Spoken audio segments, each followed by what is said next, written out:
Okay, so there is a real good look at my 2006 Hinckley carbureted Triumph Scrambler. I have never been happier with a bike, a modern Triumph, than this one. I absolutely love this bike. I bought it from the original owner who had purchased it from the legendary Donaldson Cycles. If you guys are interested in Triumph history or vintage Triumphs and flat track racing and Neil Keane and things of that nature, you'll recognize the name Donaldson's. That's where the bike came from originally. And then I bought it. I was really having a hard time finding an original low mileage carbureted blue and white Scrambler, because I'd always really wanted one of these, and I wanted to do some subtle changes to it. And then I got lucky and found one, low mileage. Bought it from the original owner. I think it had like maybe 4,000 on it when I bought it. Maybe, I can't remember, 4,000 or 5,000 miles on it. Brought it home and of course painted the fender to match the tank, back fender and front fender. Put the quick release knobs here for your seat.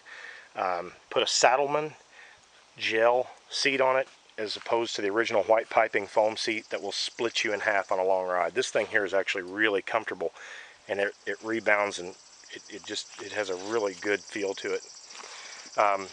Put 10mm over Hagens on it. I've got kind of a long inseam, so it helps for me, being a taller rider, to have these plus 10mm. Put reverse megaphones on it like the old school bikes had. Love the sound of them. Gosh, this thing has such a good lumpy heartbeat. I just love the way this bike sounds.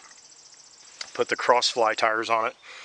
Big meat in the rear and front to match.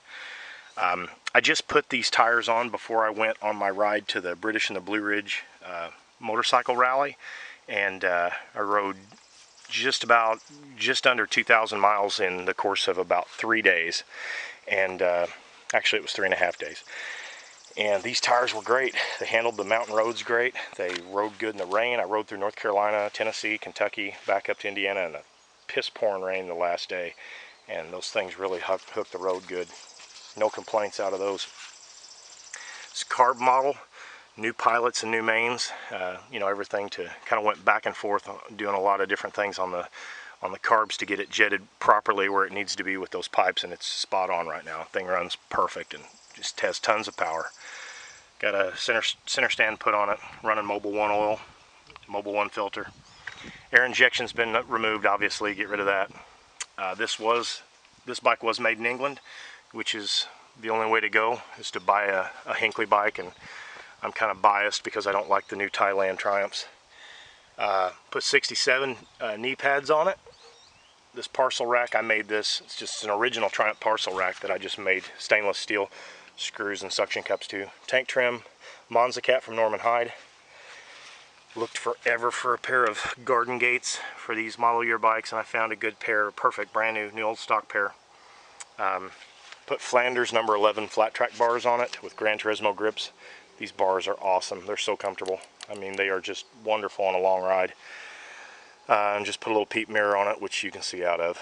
I got rid of the stock gaudy speedometer warning light mess that was hanging up here, and just put a mini speedo on it, which is a lot cleaner, a lot simpler, and it does the job great and just cleans everything up.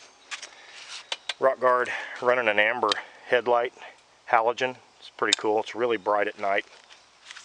Again, painted the fenders to match the tank, the blue and gold. Rock guard. Again, the tires. You know, these tires don't even look like they've hardly been worn, and I've put almost 2,000 miles. Well, I've put probably 2,700 miles on these tires. So a lot of riding on these tires. And let's see.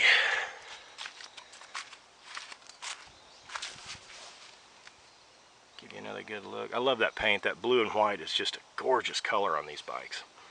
I did put an assist grab rail here for your center prop. When you go to put it up on the center stand, it's a lot easier to just grab here, pull it up on the center stand. Anyway, so there's a quick look at my bike. Just if you have any questions or you have any interest in building one of these, I do have a K&N filter in it. I did not do the Airbox Removal Kit on this bike. I've done it before on different ones, but I left the stock Airbox and just put a K&N element in it, because I was told that in order to run the K&N Airbox Eliminator kit, you'd have to lose this side cover, and I wanted a stock appearance without the modifying all that. But anyway, if you dig it and you have anything you want to add or ask, feel free to do it anytime. Thanks a lot.